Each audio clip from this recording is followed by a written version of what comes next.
Assalamualaikum warahmatullahi wabarakatuh. Saya Aini Zisrohanim 1220090 kelas Wiki Jinayah C. Pada kali ini saya akan menyampaikan materi ulangan akhir semester Wiki Jinayah dengan materi hudud, kisos, diyat, takzir, dan reformasi positivisasi hukum Islam di Indonesia. Nah, materi yang pertama adalah jarimah hudud. Jadi, jarimah hudud itu merupakan suatu tindak pidana yang diancam hukuman had, yakni hukuman yang telah ditentukan macam dan jumlahnya yang telah menjadi ketetapan Allah Subhanahu wa taala melalui dalil akli. Sanksinya tergantung perbuatan hukum orang yang melakukan hal tersebut. Nah, orang yang terkena hukuman had adalah hukuman tersebut yaitu orang yang melakukan kejahatan terhadap hal yang dilarang oleh agama Islam, dan hukuman tersebut tidak bisa dipindah tangankan atau diwakilkan oleh orang lain. Ada 7 macam perbuatan jarimah hudud, yaitu zina, menuduh orang lain berbuat zina, meminum minuman keras, mencuri, mengganggu keamanan, murtad, dan pemberontakan. Nah, selanjutnya itu contoh hukumannya, misalnya pencurian dihukum dengan potong tangan. Nah, perampokan bisa dihukum dengan penyalipan, yaitu dipotong tangan kanan dan kaki kirinya dengan menyilang. Nah, begitu pula apabila dia merampok lagi. Nah, selanjutnya adalah pemberontakan, bisa dihukum dengan diperundingkan. Nah, tetapi jika masih memberontak, maka boleh dibunuh orang tersebut. Selanjutnya adalah misalnya orang tersebut murtad atau keluar dari agama Islam, bisa dihukum mati. Nah, selanjutnya adalah perbuatan zina. Orang yang berbuat zina bisa dihukum dengan 100 kali dera jika belum menikah, dan dilempari batu sampai mati atau dirajam jika ia sudah menikah.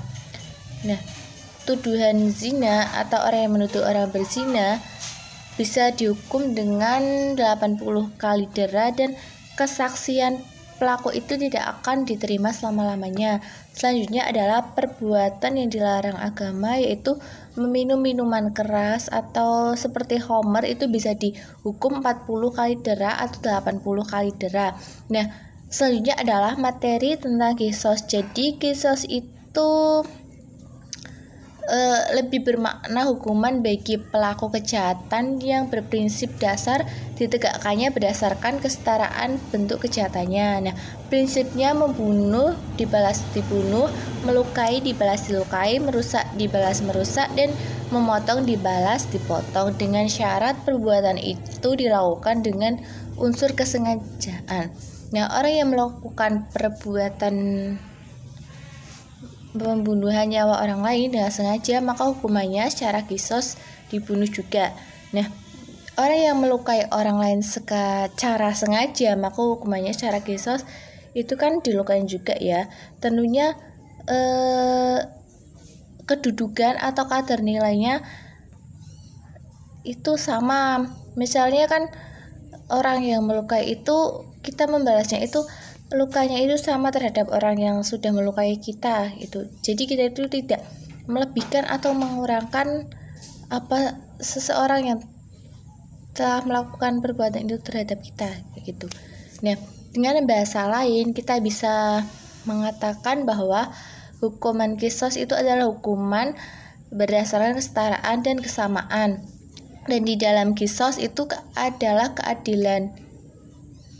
Selanjutnya namun perbedaan antara kisos dan hudud itu tidak sama, ada perbedaannya, yaitu bahwa kisos itu merupakan hukuman atas dilanggarnya hak manusia atau hak orang lain, sedangkan hudud adalah hukuman atas dilanggarnya hak Allah Subhanahu wa taala.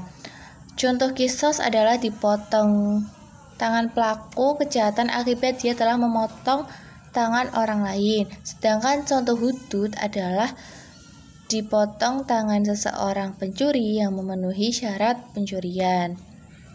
Nah, qisas dibedakan menjadi dua, yaitu qisas pembunuhan yang merupakan hukuman bagi pembunuh dan qisas anggota badan yang merupakan hukuman bagi pelaku tindak pidana melukai, merusak, atau menghilangkan fungsi anggota badan. Nah, adapun syarat-syarat dari qisas yaitu orang yang terbunuh terpelihara darahnya. Terus jika seseorang mukmin membunuh orang kafir, terus orang yang murtad, berzina yang sudah menikah, ataupun seseorang pembunuh, maka dalam hal ini hukuman qisas tidak dapat berlaku. Nah, selanjutnya hukuman tidak berlaku adalah pembunuh yang sudah balik dan berakal. Pembunuh bukan bapak orang tersebut. Misalnya jika seorang bapak membunuh anaknya, maka ia tidak dikenakan qisas. Syarat qisas selanjutnya adalah orang yang dibunuh sama derajatnya dengan orang yang membunuh, seperti muslim dengan muslim, orang yang merdeka dengan merdeka, dan hamba dengan hamba. Materi selanjutnya adalah diat. Jadi diat itu merupakan denda yang dibayarkan oleh pelaku penganiayaan atau pembunuhan kepada keluarga korban. Jadi diat menjadi upaya yang bertujuan untuk mencegah dendam keluarga korban kepada pelaku. Denda diat berupa benda atau uang yang dibebankan kepada pembunuh yang melakukan pembunuhan dengan sengaja, namun telah dimaafkan oleh keluarga korban. Pembunuhan yang mirip dengan disengaja, pembunuhan tidak disengaja, maupun penganiayaan. Nah, macam-macam diat ini dibedakan menjadi dua, yaitu yang pertama diat mukhalazah atau diat berat. Terus membayarkannya itu 100 ekor unta dengan rincian 30 ekor unta betina umur 3-4 tahun, 40 ekor unta yang sedang hamil. Terus pelaku yang wajib membayarkan diat mukhalazah atau diat berat adalah pelaku tindak pidana pembunuhan sengaja yang dimaafkan oleh keluarga korban. Dalam hal ini, diat harus diambilkan dari hartanya dan dibayarkan secara kontan sebagai pengganti dari qisas. Nah, pelaku tindak pidana pembunuhan seperti sengaja, diat ini dibayarkan kepada keluarga korban dengan cara diangsur selama 3 tahun, yang setiap tahunnya dibayar sepertiga. Pelaku tidak pidana pembunuhan di tanah haram atau Mekah atau pada Asyurul Hurum, yaitu pada bulan Muharram, Rajab, Dzulqa'dah, dan Dzulhijjah. Selanjutnya adalah diat mukhafafah atau diat ringan, dibayarkan kepada keluarga para korban 100 unta yang terdiri dari 20 unta wanita berusia 3-4 tahun, 20 unta betina 4-5 tahun, 20 unta wanita yang umur 1 tahun, 20 unta betina umur lebih dari 2 tahun, 20 unta jantan lebih dari 2 tahun, dan pelaku yang berkewajiban membayarkan diat tersebut antara lain pelaku pembunuh tidak disengaja, pembayaran 100 ekor unta yang pembayarannya bisa diangsur selama 3 tahun dan setiap tahunnya sepertiga dari jumlah diat. Pelaku tindak pidana penganiayaan berupa melukai, merusak fungsi, atau menghilangkan anggota badan yang dimaafkan oleh korban atau keluarganya. Diat karena kejahatan melukai atau memotong anggota badan. Aturan diat untuk kejahatan melukai atau memotong anggota badan ini tidak seperti aturan diat pada pembunuhan, yaitu wajib membayar penuh 100 unta ketika seseorang menghilangkan satu anggota tubuh seperti lidah, hidung, atau sepasang mata, sepasang telinga, sepasang tangan, atau yang lainnya. Selanjutnya, wajib untuk membayar setengah diat dalam bentuk 50 unta jika seseorang memotong salah satu anggota tubuh seperti satu tangan, satu kaki, satu mata, telinga, dan seterusnya. Selanjutnya adalah wajib membayar seperti diat apabila melukai anggota badan sampai dengan organ dalam, semisal melukai sampai otak. Terus membayar 15 unta jika menyakiti orang lain dan menyebabkan sakit pada kulit atau pada tulangnya. Selanjutnya membayar 10 unta jika menyakiti orang yang menyebabkan jari atau kaki mereka patah. Nah, kemudian membayar 5 unta jika menyakiti orang lain dan menyebabkan gigi mereka pecah. Jadi masing-masing gigi itu bernilai 5 unta. Selanjutnya, materi yang selanjutnya adalah taksir. Taksir meliputi segala jenis hukuman yang dapat mencegah pelaku kriminal dan mencegahnya agar dia tidak mengulangi hal tersebut. Oleh karena itu, taksir mencakup hukuman-hukuman seperti penjara, denda bayar, dan penyitaan harta. Tentu beberapa fuqaha yakin bahwa taksir khusus kepada hukuman fisik. Taksir yaitu hukuman yang kadar dan ukurannya tidak ditentukan dalam syariat, dan penentuan kadar dan jenisnya diserahkan kepada hakim atau jaksa. Contoh dari perbuatan tindak pidana taksir yaitu perbuatan suap, judi, korupsi, menimbun barang kebutuhan pokok yang menjadi keperluan orang banyak, mengkhianati janji, memaki atau ujar kebencian, dan lain sebagainya. Berkenaan dengan sanksi ada hukuman mati, penjara, penyitaan harta, terus denda, peringatan keras, hukuman nasihat, pemecatan, atau yang lainnya. Misalnya, hukuman penjara terbatas adalah penghinaan, penjualan homer, memakan riba atau hak orang lain. Terus yang kedua, hukuman penjara mati atau tidak terbatas, yaitu sampai seseorang itu bertaubat, dikenakan antara lain untuk orang yang dituduh membunuh dan mencuri, terus melakukan zina atau homoseksual.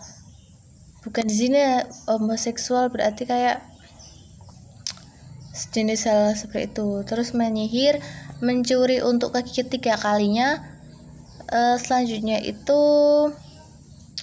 menghina secara berulang-ulang dan menghasut istri atau anak perempuan orang lain agar ia itu meninggalkan rumah, kemudian rumah tangganya hancur. Selanjutnya, jadi kalau hukuman taksir itu perbuatan selain yang ada di hudud dan qisas, itu disebut taksir. Nah, selanjutnya pembagian dapat dibagi kepada 4 bagian, yaitu yang pertama, hukuman taksir yang berkaitan dengan badan terbagi menjadi 2, yaitu hukuman mati, dan kedua hukuman terap. Nah, kedua, hukuman taksir yang berkaitan dengan kemerdekaan dibagi kepada 2, yaitu yang pertama hukuman penjara dan kedua hukuman pengasingan. Hukuman taksir yang berkaitan dengan harta yaitu yang status harta dimiliki oleh pelaku, yaitu hartanya ditahan.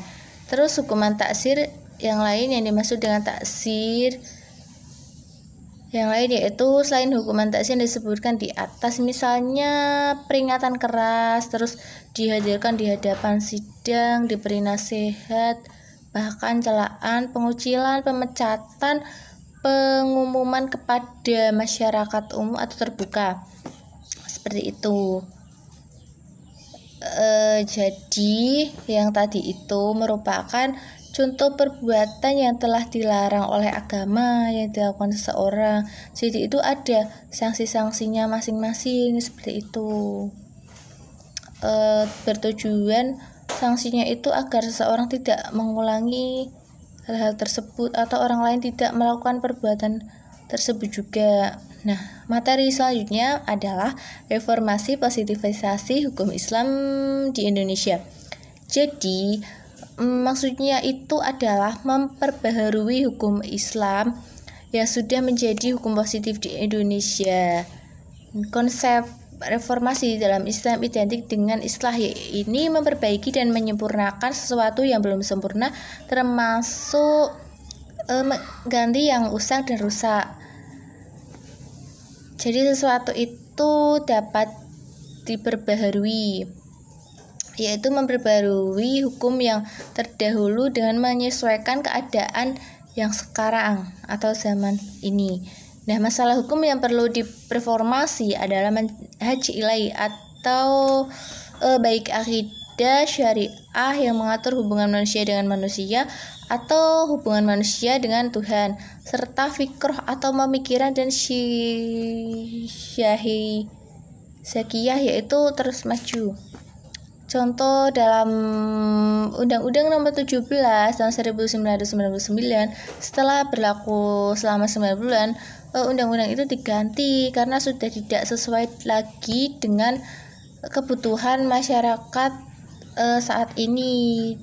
Salah satunya yaitu masih melekatnya 3 fungsi sekaligus pada Departemen Agama, yaitu sebagai fungsi regulator, operator, dan pengawas. Nah, akhirnya undang-undang ini direvisi dan diganti dengan Undang-Undang Nomor 13 tahun 2008.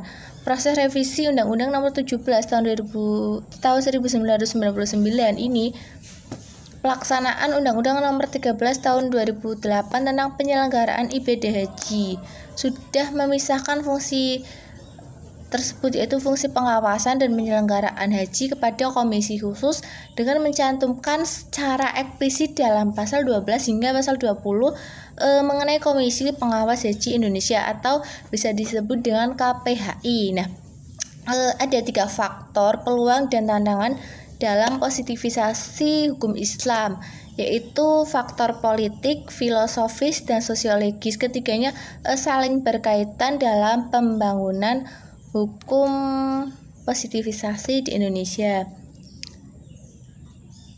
Jadi positivisasi di Indonesia itu pembaharuan hukum untuk menjadi hukum yang lebih baik atau menyesuaikan dengan keadaan zaman yang sekarang. Sekian, terima kasih. Mohon maaf apabila ada kesalahan. Wabillahi taufiq wal hidayah. Wassalamualaikum warahmatullahi wabarakatuh.